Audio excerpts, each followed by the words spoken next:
5 tashabbus olimpiadalari. Bugun ushbu tadbirlar yoshlar hayotining ajralmas qismiga aylanib bormoqda. Eng chekka hududlarda ham sport rivojlanyapti. Iqtidor egalari o'zini namoyon etish imkoniga ega bo'lmoqda. Muxbirimiz Qoraqalpog'istonning Amudaryo tumanida bo'lib o'tgan 5 tashabbus olimpiadalarida ishtirok etdi.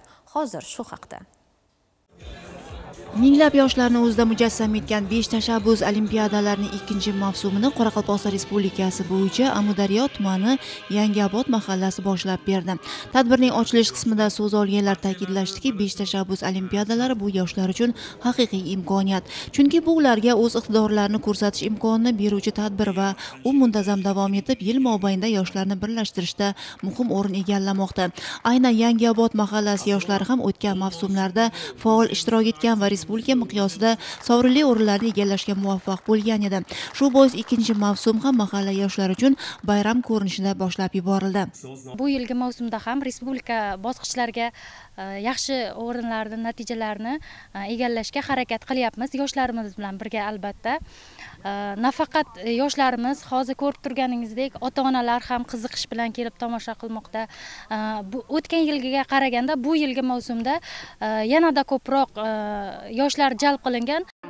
Yosh kitobxon tanlovi 5 tashabbus olimpiadasida yoshlarni eng ko'p jalb etayotgan tadbirlar sirasidan. Yangiobod mahallasida ham kitob mutolaa qilishni yaxshi ko'radiganlar soni ko'p. Tanlov esa ularning qiziqishlarini yanada oshirish uchun xizmat qilyapti.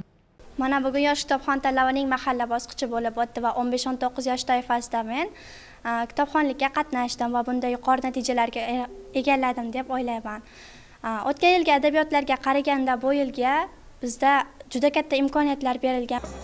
Zakovat intellektual o'yinlarida ham mahalla yoshlari o'z jamoalari bilan faol ishtirok etishdi.